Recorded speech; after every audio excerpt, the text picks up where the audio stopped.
신령과 진정을 다해 예배하는 귀한 시간 됐으면 좋겠습니다. 우리 일어나셔서 주님의 성령 찬양하시겠습니다.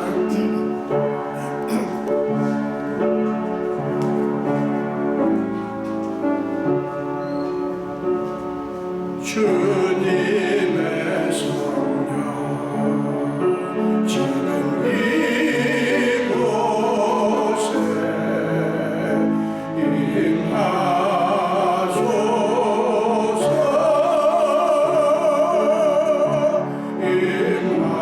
임하소서. 주님의 성령 지금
서신처럼 고백의 기도를 주님께 드립니다.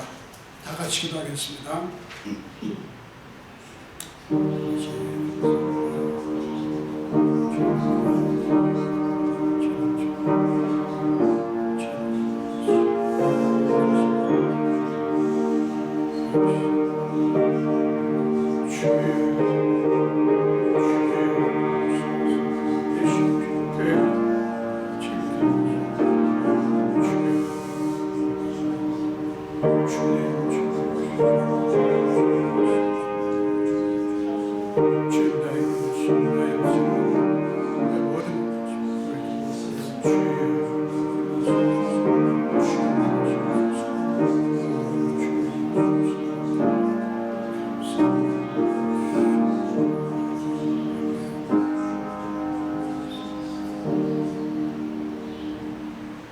하나님의 용서의 말씀을 들으시기 바랍니다. 동이 서에서 먼 것 같이 우리의 죄과를 우리에게서 멀리 옮기셨으며 아버지가 자식을 긍휼히 여긴 같이 여호와께서는 자기를 경외하는 자를 긍휼히 여기시나니. 아멘. 사도신경으로 신앙 고백합니다. 전능하사 천지를 만드신 하나님 아버지를 내가 믿사오며 그 외아들 우리 주 예수 그리스도를 믿사오니 이는 성령으로 잉태하사 동정녀 마리아에게 나시고 본디오 빌라도에게 고난받으사 십자가에 못 박혀 죽으시고 장사지 사흘 죽은 자 가운데서 다시 살아나시며 하늘에 오르사 전능하신 하나님 우편에 앉아 계시다가 저리로서 산자와 죽은 자를 심판하러 오십니다. 성령을 믿사오며 거룩한 공예와 성도가 서로 교통하는 것과 죄를 사하여 주시는 것과 몸이 다시 사는 것과 영원히 사는 것을 믿사옵나이다. 아멘. 앉으셔서 찬양하시겠습니다. 새 찬송가 395장이고요. 통일 찬송가 450장입니다. 자비하신 예수여, 내가 사람 가운데 의지할 것이 없으니 의지할 리 없으니 슬픈 자가 됩니다. 395장은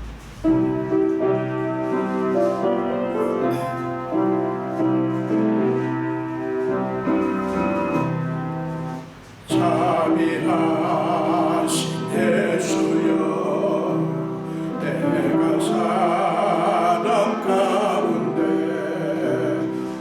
의지할 리 없으니 슬픈 자가 됩니다.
하나님, 신실하신 나의 하나님,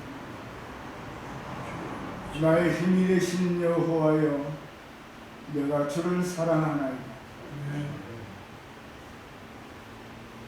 험한 세상, 저 강야 같은 세상에서 코로나 팬데믹이라는 어둡고 긴 터널을 통과하는 중에서도 주께서 우리의 삶을 돌아보시고 오늘 여기까지 인도하신 하나님, 에베네셀의 하나님, 그 크신 사랑과 은혜에 감사를 드리나이다. 팬데믹이라는 암울한 상황 가운데서 하나님, 저희들이 하나님과 거리가 멀어지지 않기를 원합니다. 하나님을 더욱 바라보며 하나님을 더욱 의지하며 하나님 은혜를 사모하며 더욱 갈망하는 우리 모두가 되게 하여 주옵소서. 저희들이 믿음이 연약하여 늘 불안해하며 두려워하며 염려 속에 살아감을 고백합니다. 하나님 아버지, 믿음 없음을 불쌍히 여기시고 주님 용서해 주옵소서. 이 부족한 저희들을 이제 소망의 사람으로 세워주셨사오니 이전 것은 지나갔으니 보라 새 것이 되었도다. 담대히 선포하며 나갈게 우리 주변에 선한 영적 영향력을 끼치게 하시고 그리 우리의 주변, 우리의 이웃들에게 그리스도의 사랑으로 아름답게 덕을 세워나가는 우리 모든 주의 가족들 되게 하여 주옵소서. 하나님 아버지, 일찍이 뜻 가운데 이곳에 가달라라 부활의 교회를 세워주셨습니다. 지금까지 면면히 지켜주시고 인도하신 것 아버지 감사를 드립니다. 하나님께서 가르쳐 주신 것 한 영혼이라도 더 구원하기 위해 힘쓸 때 아버지, 이 지역 사회를 책임지며 이 시대적 사명을 감당하는 우리 부활의 교회 구원의 방주로 삼아 주옵소서. 하나님 보시기에 심히 합당한 교회, 아름다운 교회, 탁월한 교회로 세워 주옵소서. 사랑하는 우리 모든 주의 가족들, 어린 생명에서 노년에 이르기까지 주님 건강을 붙들어 주시옵소서.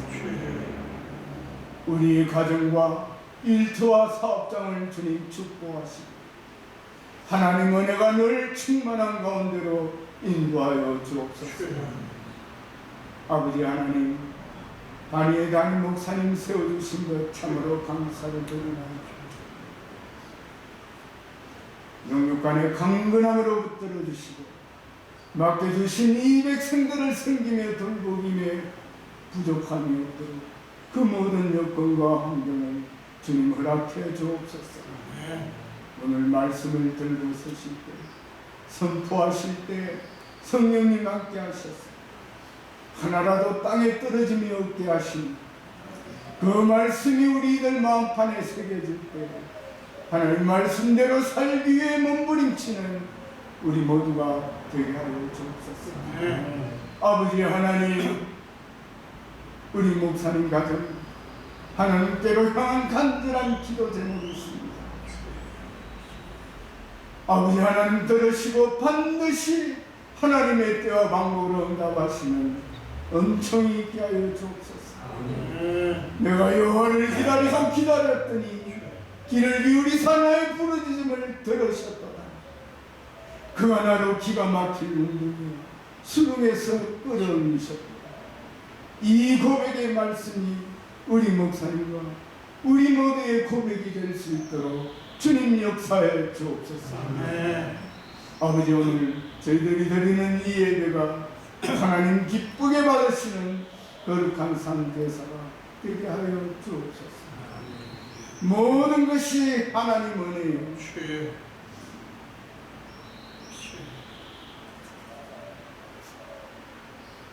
길이요 진리요 생명 되시는 예수님 이름으로 기도하옵나이다. 아멘.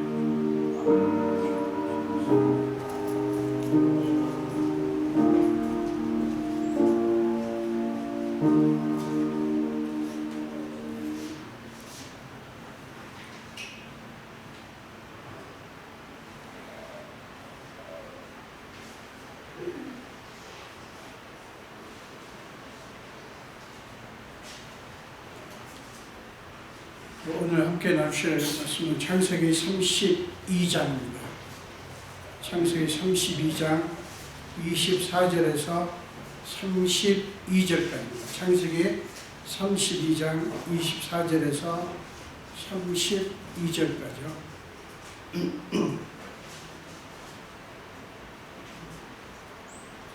우리 한 목소리로 함께 읽겠습니다. 야곱은 홀로 남았더니 어떤 사람이 날이 새도록 야곱과 씨름하다가 자기가 야곱을 이기지 못함을 보고 그가 야곱의 허벅지에 관절을 치매 야곱이 왜 허벅지 관절이 그 사람과 씨름할 때에 어긋났더라. 그가 이르되 날이 새되하니 나로 가게 하라. 야곱이 이르되 당신이 내게 축복하지 아니하면 가게 하지 아니하겠나이다. 그 사람이 그에게 이르되 내 이름이 무엇이냐? 그가 이르되 야곱이니이다. 그가 이르되 내 이름을 다시는 야곱이라 부를 것이 아니요 이스라엘이라 부를 것이니 이는 네가 하나님과 및 사람들과 겨루어 이겼음이니라. 야곱이 청하여 이르되 당신의 이름을 알려주소서. 그 사람이 이르되 어찌하여 내 이름을 묻느냐 하고 거기서 야곱에게 축복한지라. 그러므로 야곱이 그곳 이름을 분이엘이라 하였으니 그가 이르기를 내가 하나님과 대면하여 보았으나 내 생명이 보존되었다 함이더라. 그가 분이엘을 지날 때에 해가 돋았고 그의 허벅다리로 말미암아 저었더라. 그 사람이 야곱의 허벅지 관절에 있는 둔부의 힘줄을 쳤으므로 이스라엘 사람들이 지금까지 허벅지 관절에 있는 둔부의 힘줄을 먹지 아니하더라. 아멘. 제가 한 번 더 기도하겠습니다. 예수님, 종은 주님이 잘 아시다시피 죄인입니다. 그러나 하나님께서 말씀을 전하라고 명하셨으니 순종하고 말씀을 들고 주님 앞에 그리고 주님의 사랑하는 자녀들 앞에 섰사오니 오 성령님이시여 제게 임하사 종의 입술을 성령에 불러 지져주시고 정하게 하사 하나님의 말씀이 온전히 선포되게 하여 주옵소서. 감사드렸고 예수님 이름으로 기도합니다. 아멘. 예, 오늘 이 본문 가지고 가장 중요한 싸움이라고 하는 제목으로 함께 은혜를 나누겠습니다. 본문은 야곱의 삶에서 가장 중요하고 결정적인 순간, 즉 야곱의 뒤틀린 자아상이 치유되는 극적인 과정을 상세하게 보여주는 말씀입니다. 야곱은 그렇게도 그리워하던 고향을 향한 여정의 막바지에 이르렀습니다. 그런데 그는 지금 더 이상 한 발짝도 앞으로 나아갈 수 없습니다.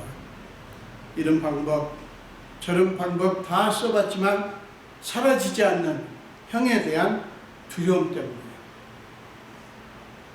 걷잡을 수 없는 불안감이 그의 발목을 잡은 것입니다. 그런데 여러분, 놀라운 것은 그 불안을 통해 그는 그렇게도 믿고 의지했던 그 모든 것들, 그것들이 자기 인생을, 자기 삶을 더 이상 떠받쳐 줄 수 없다는 사실을 비로소 깨닫게 되었다는 거예요. 이 불안, 그러니까 불안이 없었으면 좋았겠다고 생각했지만 이 야곱의 불안, 그로 하여금 그렇게도 믿고 의지하던 그 모든 그것들을 향한 새로운 인식을 하게 되었다는 거예요. 아, 그것들이 내가 이것만 소유하면, 아내만 얻으면, 내가 돈만 벌면, 내가 이것을 이루면 되리라고 생각했던 것들이 자기 삶을, 인생을 떠받쳐 줄 수 없다는 사실을 비로소 깨닫게 되고요. 뭐를 통해서? 이 불안을 통해서. 그래서 그는 우리 지난 주일에 살펴봤듯이 결국 두 아내들과 몸종들 그리고 애써 모은 재산까지 그 모든 것을 다 앞서 보낸 것입니다. 그리하여 야곱은 이제 철저히 혼자가 되었습니다. 여러분, 우리도 그런 때가 있지 않습니까? 주변에 그 어떤 것도 의미가 없고 그저 혼자 있고 싶을 때가 있지 않습니까? 평소에는 위로도 되고 곁에 두고 싶었던 것들까지도 무의미하게 느껴지고 그저 답답하고 불안해서 철저히 혼자 있고 싶을 때가 있지 않습니까? 그런데 여러분, 그 순간이 정말 철저하게 혼자 있고 싶은 그 순간이 얼마나 복된 순간인지 아십니까? 그때가 우리의 진짜 자아, 우리의 본질을 들여다볼 수 있는 시간이기 때문에 우리의 진짜 자아, 나 자신, 그 본질을 들여다볼 수 있어요. 여러분, 그리스도인들은 순간순간 자기 자신을 솔직하게 들여다볼 수 있는 시간이 필요합니다. 여러분, 주님이 골방으로 가라고 하셨죠. 여러분, 사람들이 보지 않는 앞에서 그 가운데서 기도하라고 하는 것이지만, 여러분, 기도의 진짜 본질이 뭡니까? 하나님이 우리가 원하는 것을 몰라서 우리가 기도하는 게 아니에요. 다 아십니다. 그러나 왜 기도해야 됩니까? 여러 가지가 있지만 그 모든 삶의 영역이 다 주님 것이라고 하는 것을 인정해 드리는 것도 있지만 자기 자신을 하나님 앞에서 솔직하게 들여다볼 수 있는 시간을 갖는 거예요. 여러분, 그리스도인들이 이 시간이 너무너무 필요합니다.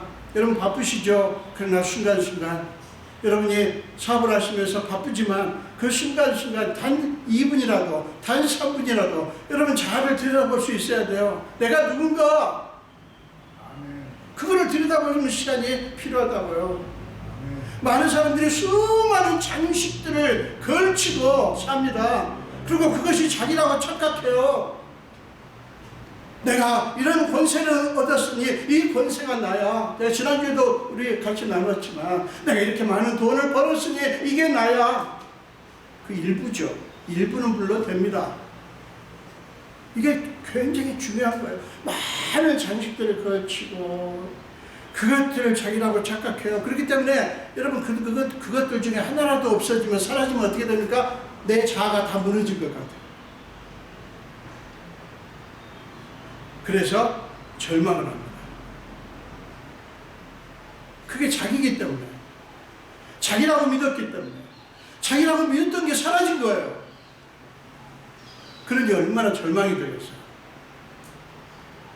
여러분, 우리가 아무리 좋은 것들을 소유하고 있다고 할지라도요, 아무리 훌륭한 것, 아무리 많은 것을 소유하고 있다 할지라도 그것들은 잠시 우리 자신을 장식해 주는 것일 뿐 진짜 우리가 아니라는 사실, 여러분 기억하시기 바랍니다.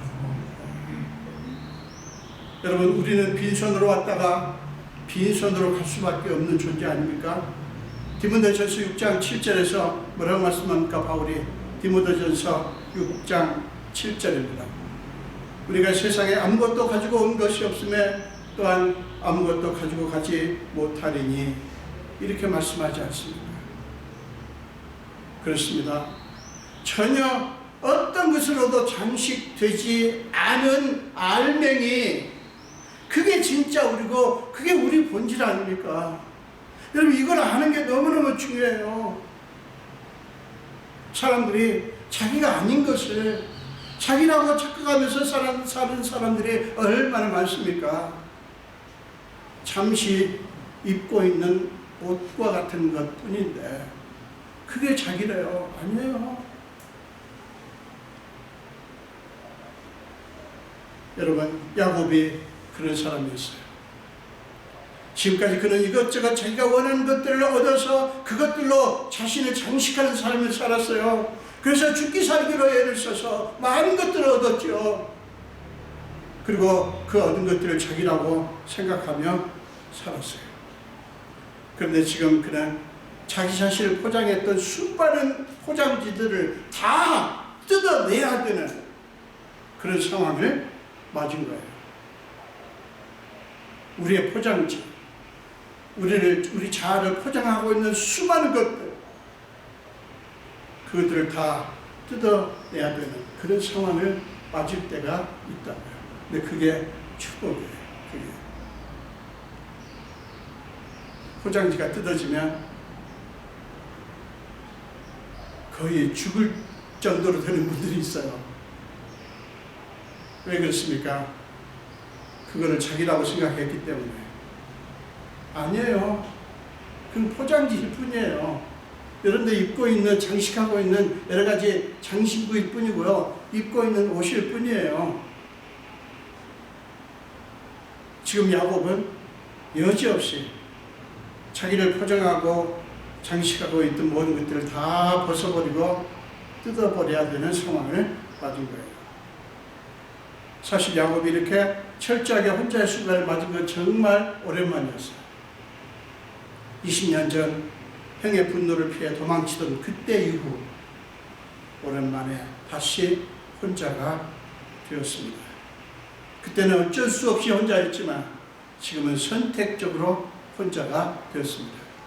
자기 아내들, 몸종들, 자식들, 그리고 애써 모은 재산을 앞서 보내고 자기 스스로가 혼자가 된 거예요. 혼자가 될 수밖에 없는 상황이 뭐 때문이었죠? 불안감 때문에. 이렇게도 안 되고 저렇게도 안 되고 그거 걷잡을 수 없는 거예요. 그래서 그걸 떠나보낸 거예요. 그는 그때 20년 전에 베들이라고 하는 광야에서 들판에서 혼자였듯이 지금 그는 이 야복강가에서 혼자가 되었습니다. 여러분, 깊은 밤중에 잠문 이룬 채 철저히 혼자일 수밖에 없었던 경험이 혹시 있으십니까? 몸부림치는 외로움과 두려움에 몸부림쳐 보신 적 있습니까? 몸서리치는 두려움에 몸부림쳐 보신 적 있습니까? 사람들은 그런 순간을 너무너무 싫어합니다. 너무너무 기피합니다. 안 하려고 합니다. 그래서 사람들을 찾습니다. 그리고 마십니다. 그리고 사람들과 어울리려고 합니다. 그러나 여러분, 혼자가 되는 그 순간이 사실은 우리 자신을 적나라하게 들여다볼 수 있는 시간이에요. 가장 우리다운 우리 모습이 드러나는 기회인 거예요. 이게 여러분 축복입니다. 그러므로 이것은 인생의 가장 어둡고 외로운 순간이지만 여러분 가장 우리다운 우리가 되는 시간이에요. 여러분 야곱은 지금 야복강 강둑에 몸을 던졌습니다. 주변은 칠흑같이 어둡고 저 멀리 앞서 떠나보냈던 가족의 행렬의 불빛이 어렴풋이 비칠 뿐 너무나 고요하고 무서운 밤이었어요. 그 순간 그에게는 수많은 생각들이 스쳐갔을 것입니다. 형과 아버지를 죽이고 기어이 아버지의 축복을 받아냈지만 만족은커녕 더 불안하고 두려웠던 그때의 기억들, 급기야 형을 피해 머리 외삼촌 집으로 피신을 해야 했을 때 그때의 막막했던 기억, 베델에서 하나님을 만났던 꿈 같은 순간 외삼촌의 속임수 때문에 분노했던 그 기억들, 결국엔 두 아내를 얻을 수밖에 없었고 외삼촌 집에서 말할 수 없는 고생과 외삼촌의 이런저런 농간에도 불구하고 자기에게 복을 주셨던 하나님의 역사심에 대한 감사의 순간들, 그런 기억들.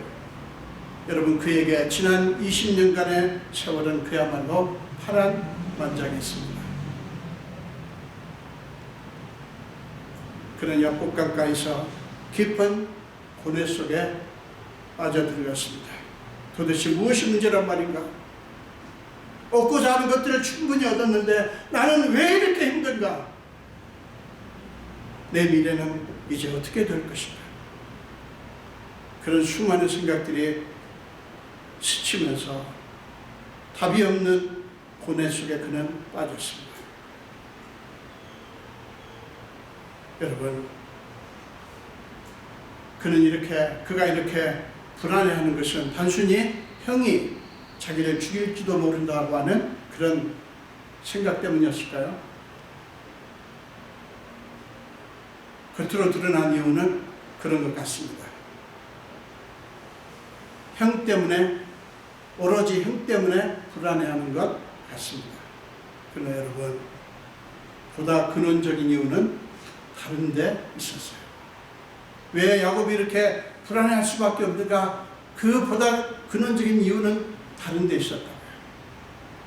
이제 나중에도 말씀드렸지만 하나님께서 그의 영혼을 두드린 거예요. 그의 영혼을 흔든 것입니다. 왜 그렇습니까? 그의 인생의 목표가 잘못 설정되어 있다고 하는 것을 하나님 아시기 때문에 그 영혼을 깨운 거예요. 그의 인생의 목표가 설정이 잘못됐어요. 그는 지금까지 그저 목표를 향해 돌진하는 삶을 살았습니다. 원하는 것을 이루기만 하면, 얻기만 하면 자기 인생은 꽃이 필 것이라고 믿고 그것을 위해서 모든 것을 던지는 삶을 살았어요. 여러분, 야곱처럼 목적지향적인 사람이 어디 있습니까? 그는 그 목적을 위해서 모든 것을 걸었어요. 아버지도 속이고 형도 속이고 형의 장자권을 빼앗기도 하고 그 모든 목적이 뭐냐? 자기 원하는 것을 이루는 거예요. 여러분, 심지어는 하나님과의 관계도 그 하나님으로부터 축복을 받기 위한 것이었어요. 그의 삶은 하나님 중심이 아니라 온통 자신의 욕구를 충족시키는 것이 중심에 있었어요. 온통 자기 욕구, 여기 충족이에요. 자기 원하는 걸 이루는 거예요. 그것을 위해서 하나님까지도 이용해요. 많은 그리스도인들이 그렇습니다. 그러니 여러분 생각해 보세요. 그의 삶이 얼마나 치열했겠어요. 하나라도 더 얻기 위해서, 하나라도 더 얻기 위해서 몸이 부서지도록 일했고요. 다른 사람들에게 자기 것을 빼앗기지 않기 위해서 한시도 긴장의 끈을 늦출 수 없었을 거예요.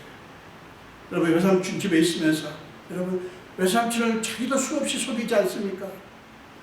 그 염소 한 마리라도 더 얻기 위해서, 소 한 마리라도 더 얻기 위해서, 한 마리라도 내 것으로 만들기 위해서 얼마나 노심초사했을까요?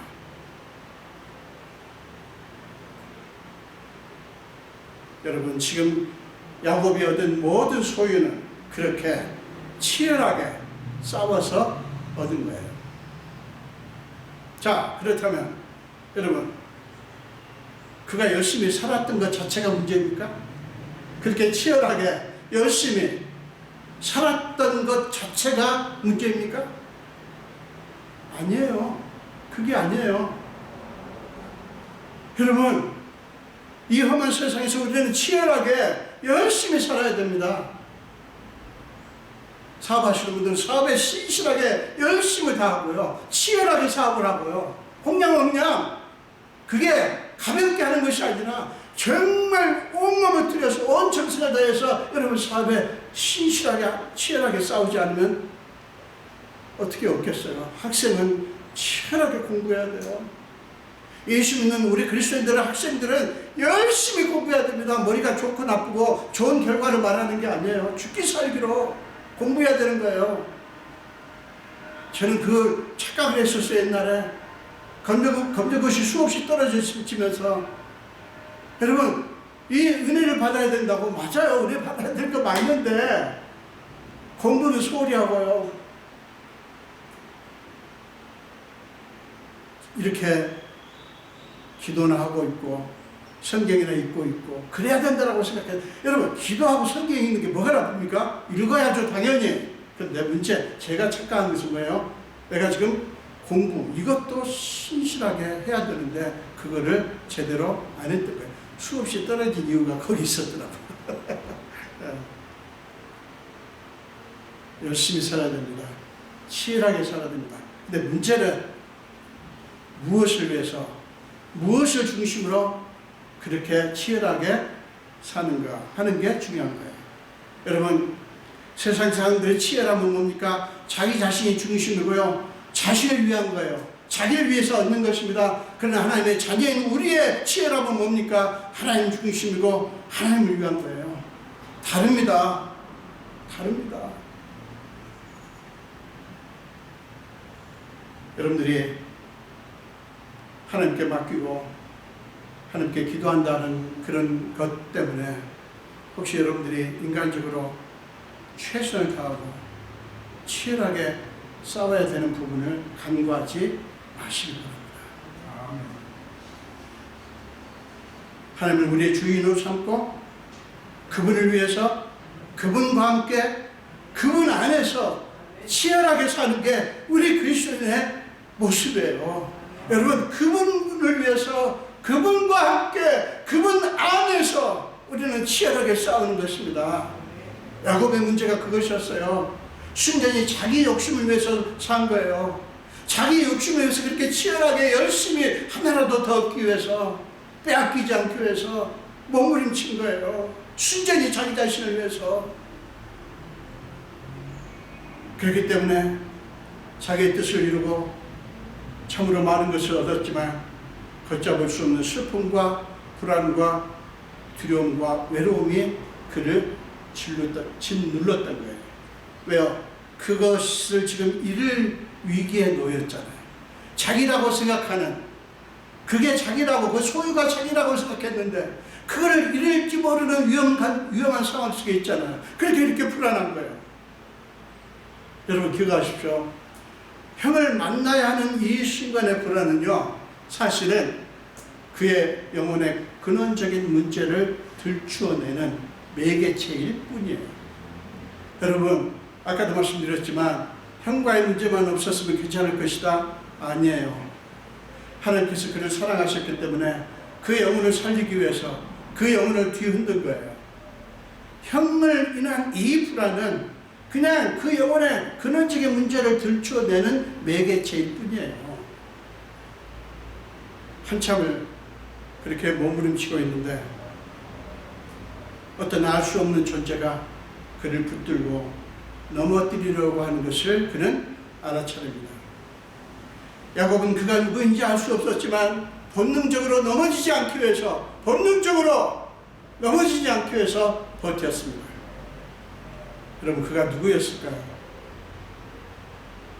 자, 24절 보세요. 어떤 사람이 날이 새도록 야곱과 씨름하다가, 이렇게 말합니다. 어떤 사람이 날이 새도록 야곱과 씨름하다가. 여러분, 성경은 뭐라고 말합니까? 그 사람을 단순히 어떤 사람이라고 이렇게 표현을 합니다. 그런데 여러분 28절과 30절 보십시오. 거기 보면 그가 어떤 존재인지에 대한 답이 나옵니다.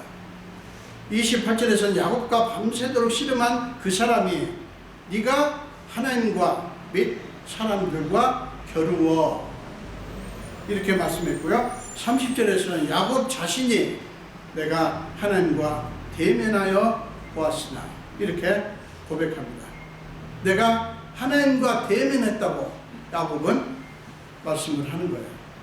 여러분, 야곱과 씨름한 그 존재는 바로 하나님이셨어요. 하나님의 사람의 형체를 입고 야곱에게 오신 거예요.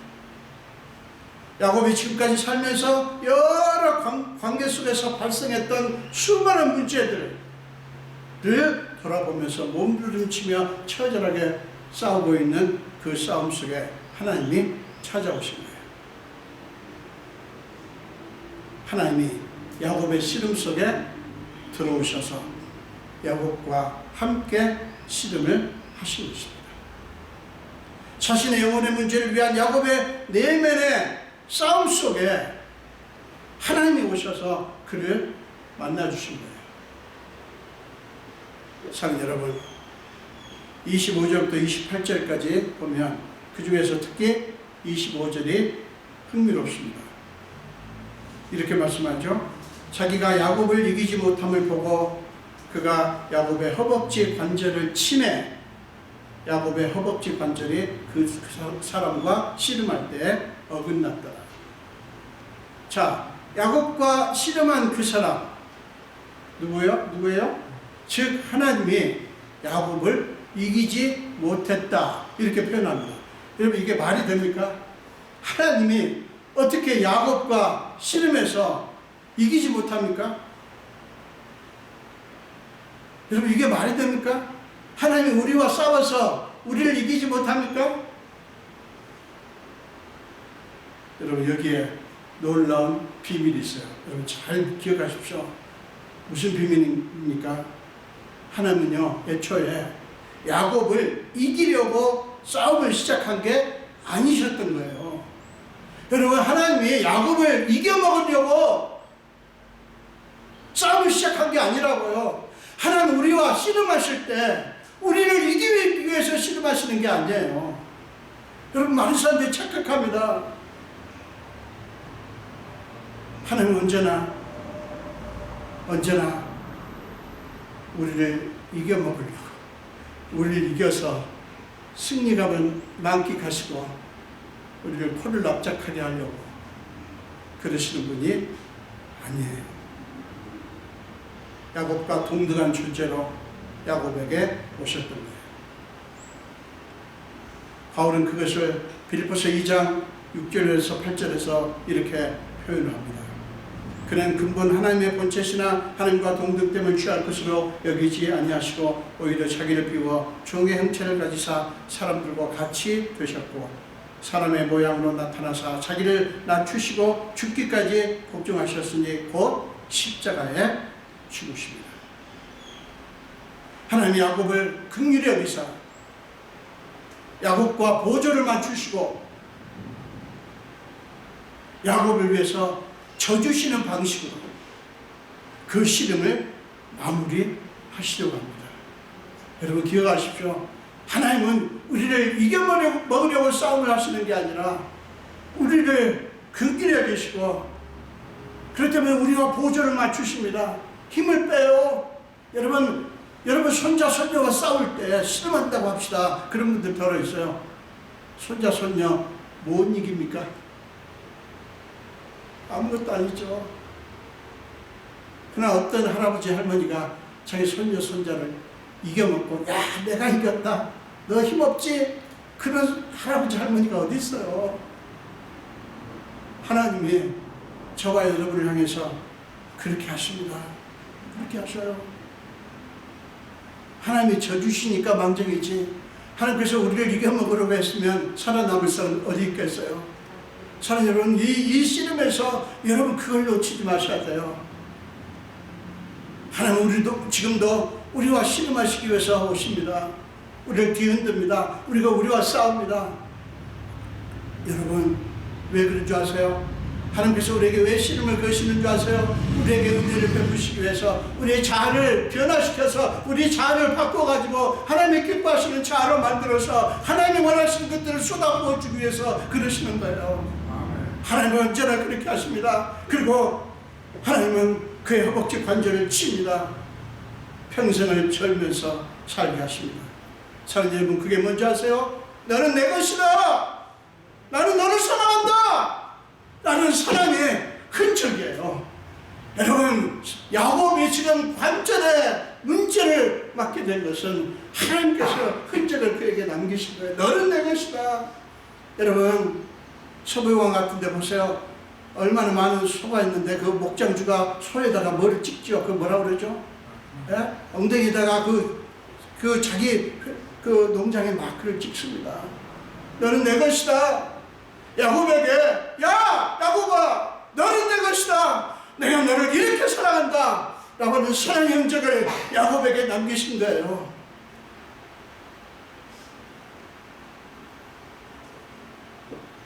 그가 허벅지 관절이 어긋나서 평생을 절게 된 그것은 그 하나님의 사랑의 흔적인 거예요. 여러분에게 어떤 흔적이 있습니까?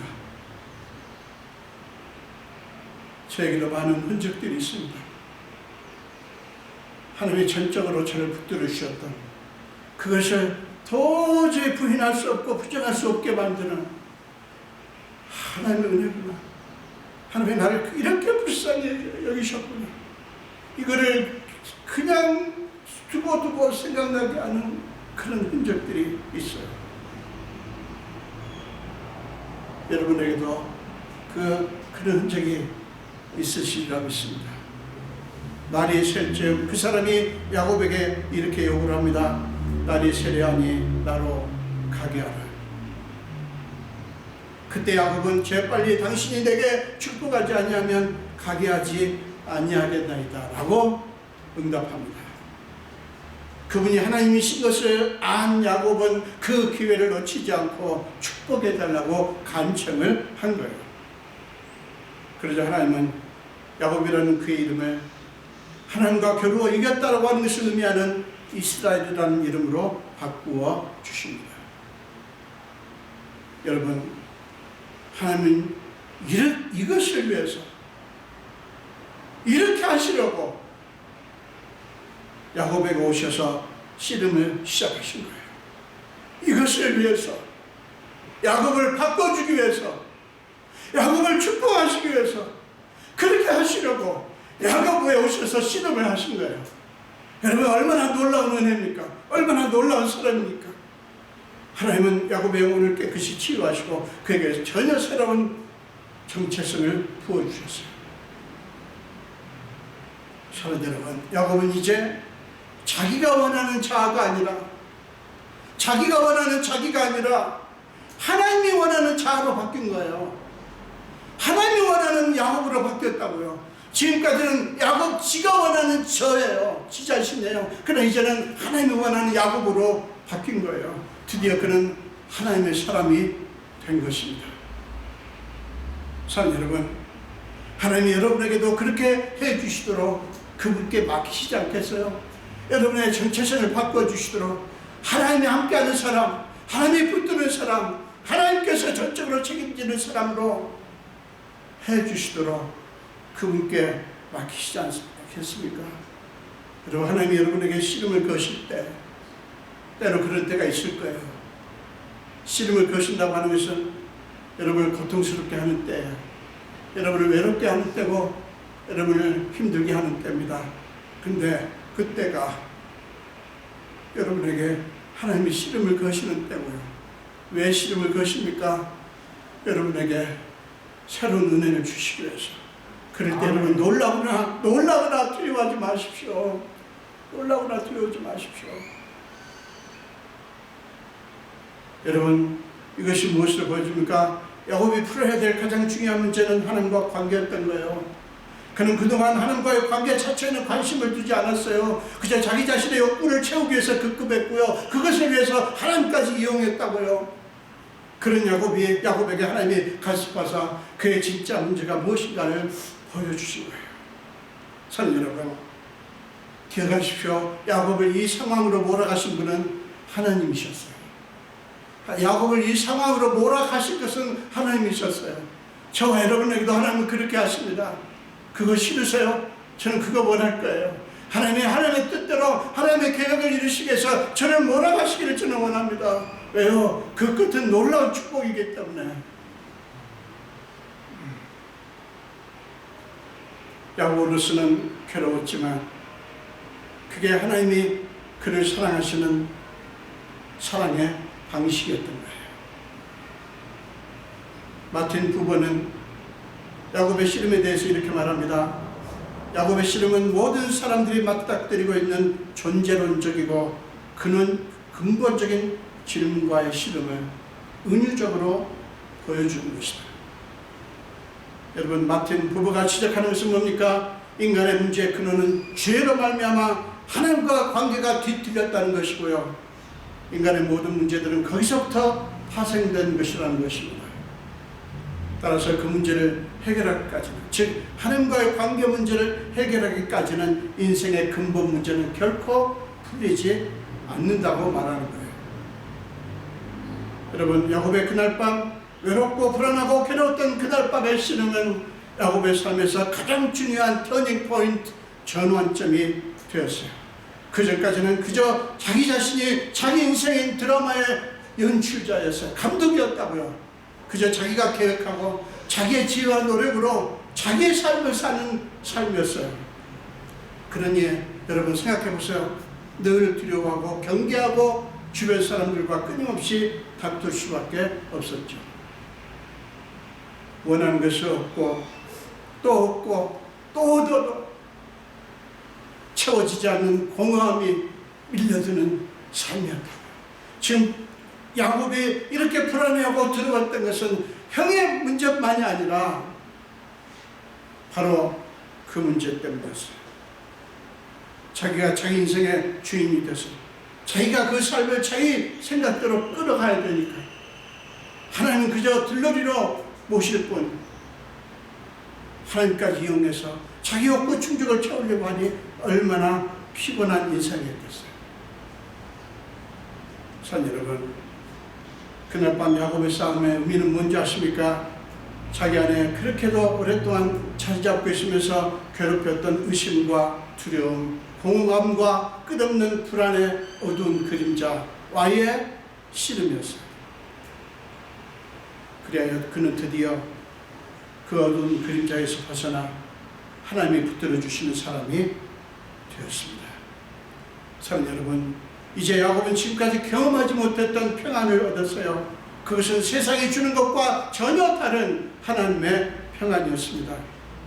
그래서 이제 야곱은 형을 만날 수 있게 됐어요.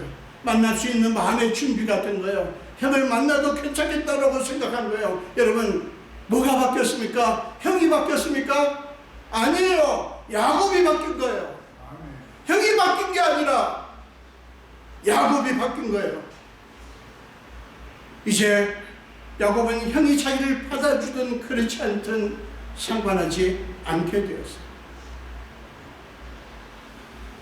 야곱 자신이 두려움 없이 형을 만날 수 있게 된 거예요. 야곱 자신이 바뀌어서 형이 어떻게 하든 상관없게 됐다고요.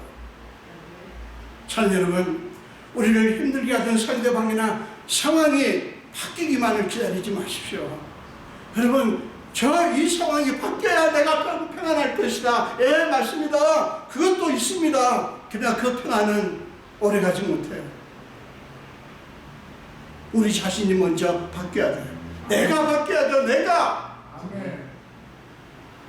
여러분, 세상의 사람들이 여러분에게 편안한 삶을 주지 않는다고 원망하지 마십시오. 우리 그리스도인들은 그런 원망해서는 안 되는 사람들이에요. 왜 그런지 아십니까? 다른 사람들이 여러분의 삶을 살아줄 수 없어요. 여러분 자신이 바뀌어야 돼요. 여러분 자신이 문제입니다. 그 사람이 문제가 아니에요. 여러분 아내나 남편 너무 의지하지 마세요. 여러분 자식도 부모도 너무 의지하지 마세요. 중요한 관계입니다. 하나님께서 주신 관계입니다. 잘 맺읍시다. 그러나 그들이 여러분의 삶을 살아주지 않아요. 원망하지 마세요. 저도 엄청나게 원망했어요. 김춘기 이 사람은요, 원망 덩어리였어요. 엄청나게 원망했습니다. 제일 원망한 사람이 누구게요? 우리 아버지 어머니예요. 제가 어머니한테 15장의 편지를 써놓고 집을 나갔어요. 그래봤자 4일밖에 못 나갔지만 어머니를 저주하면서 당신이 나의 어머니야? 낳지나 말지 뭐하러 나가지고 학교도 안 보내주고 공장이나 들여보내고 나를 왜 낳았어?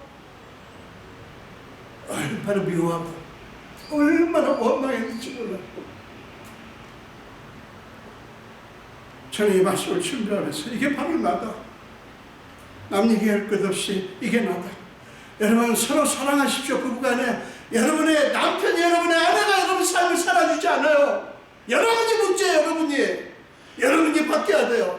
여러분이 하나님의 평안으로 넘쳐야 돼요. 여러분 자신이 변하지 않으면 세상이 아무리 변해도 절대로 문제가 해결되지 않아요. 제가 늘 말씀드립니다. 국가의 지도자 잘 세우십시오. 그러나 지도자가 여러분 삶을 살아주지 않아요. 누가 되든 마찬가지입니다. 거기서 거기에요. 저는요, 누가 문제라고 그 지도자 욕하고, 여러분 우리 그리스도인들 그런 거 하지 마세요. 우리 부활의 교회 성도들은요 그런 거 하지 마세요. 누가 돼도 마찬가지예요. 중요한 게 그게 아니에요. 내가 변하지 않으면, 우리가 바뀌지 않으면 안 된다는 사실을 기억하십시오. 하나님께서 여러분을 바꿔주시도록, 여러분의 자아를 통째로 뒤집어 엎어서 바꾸시도록 하나님의 은혜를 구하십시오. 간절히 구하십시오. 저 사람 편하라고 기도하는 것도 물론 있지만 나를 바꿔달라고 기도하시라고요. 나를 바꿔달라고. 여러분, 내가 바뀌지 않으면 아무것도 안 됩니다. 아무것도 안 돼요. 제가 다 경험했어요. 제가 말씀드렸죠. 중학교 검문고시 4번만 합격했고 고등학교 검문고시 8번만 합격했는데, 합격했을 때 우리 약수동에 우리 무화집에 살 때 놀라운 일이 벌어졌어요. 합격했다는 걸 아시고 어머니가 저를 붙잡고 엉엉 우시더라고요. 충기야, 미안하다. 먹고 살기 힘들어서 내가 너를 그랬다. 그날 제가 얼마나 울었는지 아세요? 어머니 무슨 말씀이세요? 어머니가 저를 낳아주셨으니까 제가 이 세상에 있지 않습니까? 어머니 아들입니다. 어머니 아들이기 때문에 내가 이렇게 한 것입니다. 어머니 고맙습니다. 절대로 그렇게 생각하지 마세요. 만 26세 대학에 들어가실 때 여러분, 나 또 난리가 났어요. 사실 여러분, 제가 예수를 안 믿었으면 저는 어떻게 됐을까 생각하면 등골이 오기 시작합니다. 예수님이 나를 바꿔주셨어요. 내가 바뀌니까 세상이 바뀝니다. 여러분, 세상을 원망하지 마십시오. 주변 사람 원망하지 마시라고요. 우리 크리스천들은 원망하면 안 돼요. 내가 바뀌지 않으면 절대로 안 됩니다. 바뀌지 않습니다. 하나님의 은혜는 능히 모든 것을, 모든 상황도, 모든 사람도, 여러분 자신도 능히 바꿔주십니다. 여러분 30절과 31절을 보십시오. 야곱은 자기가 하나님과 대면하여 보았다고 고백하면서 그곳 이름을 분이라고 부릅니다. 그것은 하나님이 자기에게 임하신 것을 감사하며 기념하는 것이었어요. 더 나아가 이제 야곱은 평생 잊을 수 없는 또 다른 더 중요한 흔적을 갖게 됐어요. 그게 뭡니까? 하나님이 그의 관절을 치신 것 때문에 평생을 절뚝거리며 살게 된 거예요. 사랑하는 여러분, 그것은 두고두고 야곱으로 하여금 하나님의 은혜를 생각나게 하는 사랑의 흔적이었어요. 야곱은 계속 살아가면서 내가 이렇게 된 것은 하나님의 은혜지. 하나님이 그때 임하셔서 나의 관절을 치셨지. 하나님께서 역사하셨지. 이거를 생각나게 했다고요. 여러분, 갈라디아서 6장 14절 17절을 보십시오. 갈라디아서 6장 14절과 17절입니다. 제가 현대인의 성경으로 읽겠습니다. 그러나 나에게는 우리 주 예수 그리스도의 십자가 외에는 결코 자랑할 것이 없습니다. 이 십자가를 통해서 세상에 나에 대하여 죽었고 나도 세상에 대해서 죽었습니다. 이제부터는 아무도 나를 괴롭히지 마십시오. 내 몸에는 예수님의 흔적이 있습니다. 바울은 주님께 헌신한 이후로 온갖 핍박과 죽음의 위협까지 참으로 견디기 힘든 고통을 수없이 겪었습니다. 네, 사랑하는 여러분, 바울에게 그 모든 고통의 흔적들은 주님의 은혜를 보여주는 은혜의 흔적이었어요. 바울은 자기가 이런 여러 가지 업적들이 아니라 오직 예수님의 은혜를 생각나게 하는 은혜의 흔적들을 훈장처럼 여기면서 내 몸에는 예수님의 흔적이 있다고 고백한 거예요. 아멘. 참 여러분, 저도 그렇고 우리 모두의 삶이 하나님의 온통 하나님의 은혜를 생각나게 하는, 다른 것은 생각이 안 나고, 내가 한 것은 생각이 안 나고, 내가 이룬 업적은 생각이 안 나고, 온통 하나님의 은혜가 생각나게 하는 은혜의 흔적들로 가득하시기를 축원합니다. 여러분, 이것보다 큰 축복이 없어요. 이것보다 놀라운 축복이 없어요. 저는 72년 삶을 돌아보면 예수를 믿은 17살 때부터 온통 은혜의 흔적이에요. 제가 잘했다, 그게 아니에요. 온통 실패하고 실수하고 넘어지고 자빠지고 수없이 그랬지만, 그럴 때마다 하나님께로 나아가게 만들었고 그 고통들이 하나님을 찾게 만들어줬다고요. 죽기 살기를 하나님 앞에 매달리게 했고요. 하나님 없이는 못 살겠다고 울부짖은 적이 한두 번이 아니에요. 하나님께 나가서 그저 하나님 전에 나가서 운 것밖에는 기억이 안 나요. 왜 그랬을까요? 제가 그렇게 한 것이 힘들었을까요? 예, 힘들었어요. 그러나 하나님의 은혜였어요. 돌아보면 모든 게 하나님의 은혜예요. 저도 그렇고 여러분 삶에 온통 하나님의 은혜만 생각나게 하는 그런 것들로 가득하기를 주님의 이름으로 축원합니다. 아멘. 기도하겠습니다. 예수님 보십시오. 주님이 사랑하는 저희가 여기 있습니다. 하나님께서 야곱에게 그러셨듯이 우리에게 늘상 오셔서 우리의 영혼을 깨우시고 우리 영혼을 바꾸시기 위해서 얼마나 시도하셨습니까? 아버지, 우리가 이렇게 주님을 만나서 하나님의 자녀가 되고 주님을 믿고 살게 해주셔서 너무너무 감사합니다. 이 세상 살아가는 이 세상 녹록지 않습니다. 그러나 우리는 하나님의 은혜로 삽니다. 앞으로도 주님 나라에 갈 때까지 우리가 의지할 것은 하나님의 은혜밖에 없습니다. 아버지, 바울에게 그랬듯이 우리 부활의 성도 한 분 한 분에게 모두에게 온통 하나님의 은혜를 생각나게 하는 은혜의 흔적들로 가득하게 하여 주시옵소서. 감사드렸고 예수 이름으로 기도합니다. 아멘.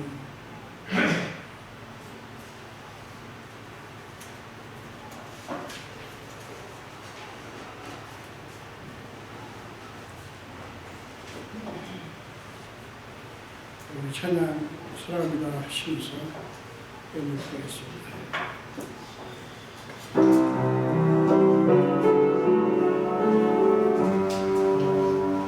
사랑합니다 나의 주님, 사랑합니다 아주 많이 사랑합니다 나의 주님, 사랑합니다 그것뿐이야.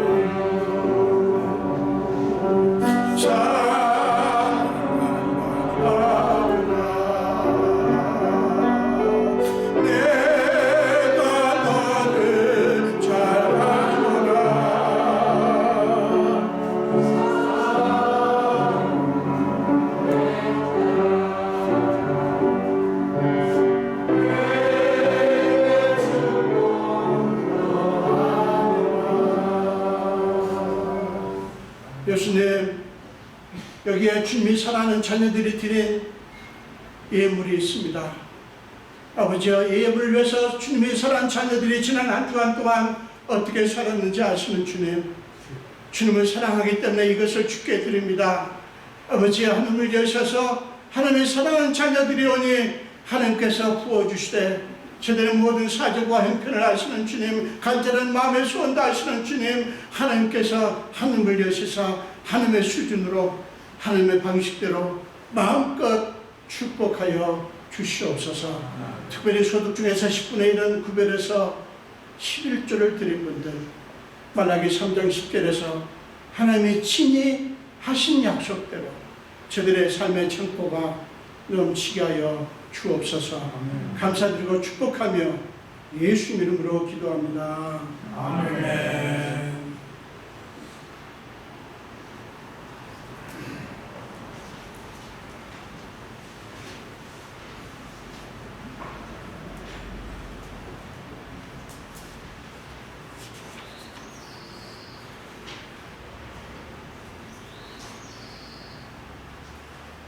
네, 제가 여러 번 말씀드리려다 자꾸 잊어먹는데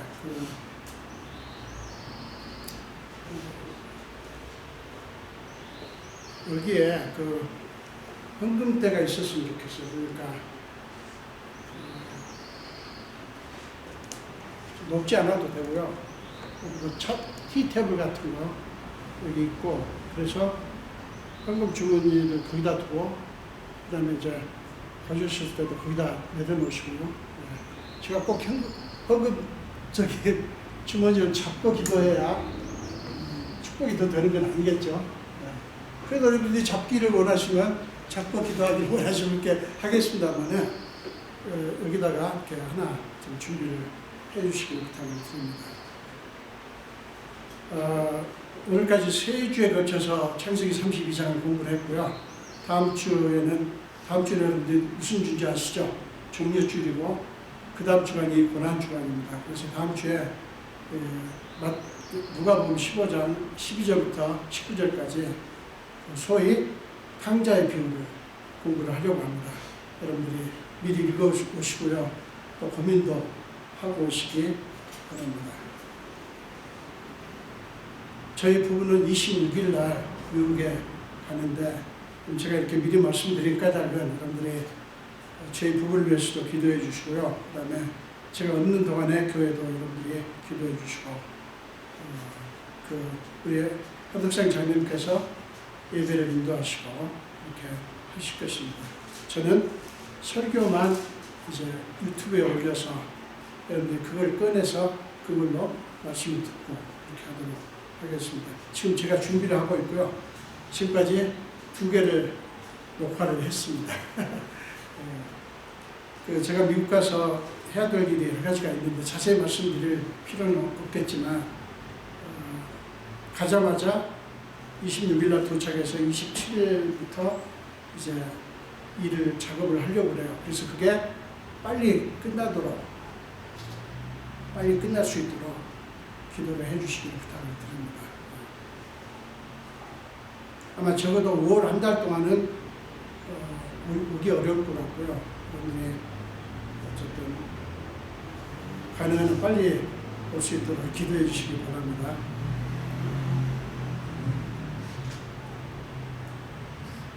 제가 지난주에도 혹시 제가 놓친 광고 있나요?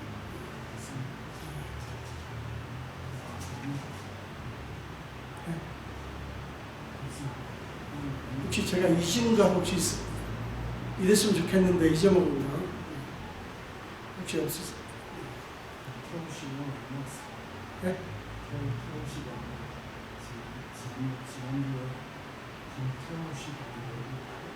지난주에. 예. 지난주에 우리 김태호 씨 오신 거 소개를 안 해가지고, 지금도 마음에 걸리는데, 제가 무슨 의도로 그렇게 안 한 건 아니고요. 잊어버려서 그렇게 했는데, 이 광고 시간이었는데 저를 이렇게 상기를 시켜주시기를 바랍니다.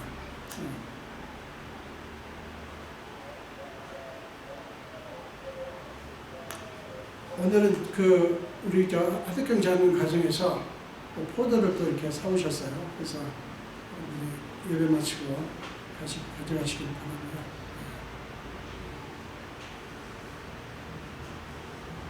우리 일어나셔서 마지막 찬송하시겠습니다. 새 찬송가 407장,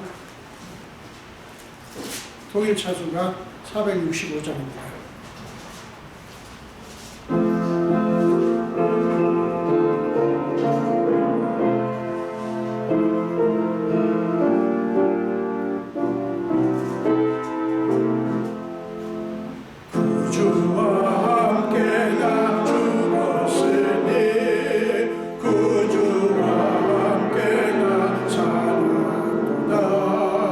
영광의 그날에 이르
지금은 우리 주 예수 그리스도의 크신 은혜와 하나님 아버지의 지극하신 사랑하심과 우리 삶 속에 기꺼이 들어오셔서 우리의 모든 무거운 짐과 연약함까지 다 짊어지시고 날마다 우리 위해서 탄식함으로 간구하시는 성령님의 감화, 감동, 역사하심에 오늘 예배를 드리며 특별히 말씀을 듣고 이제 하나님께서 우리를 향해서 다가오시고 우리에게 씨름을 거실 때 기꺼이 하나님의 그 은혜를 받기로 작정하는, 하나님께 우리 자신을 맡기고 우리를 바꿔주시도록 구하기로 작정하는 우리 성도들 머리 위에와 우리 온 교회 위에 지금부터 영원토록 함께 하시기를 간절히 축원하옵나이다. 아멘.